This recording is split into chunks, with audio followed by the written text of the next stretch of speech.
अखंड ज्योत देवते तुझ्या निरांजनातली, अपार भाव भक्तीने तुझीच मूर्त पूजिली.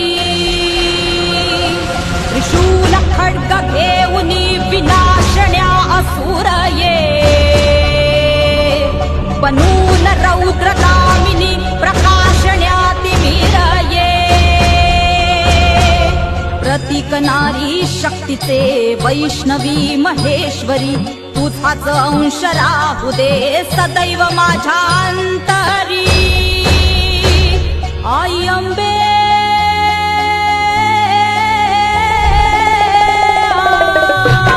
आई अंबे विष्णुपत्नीं क्षमां देवी माधवी माधवप्रिया लक्ष्मी प्रियसखी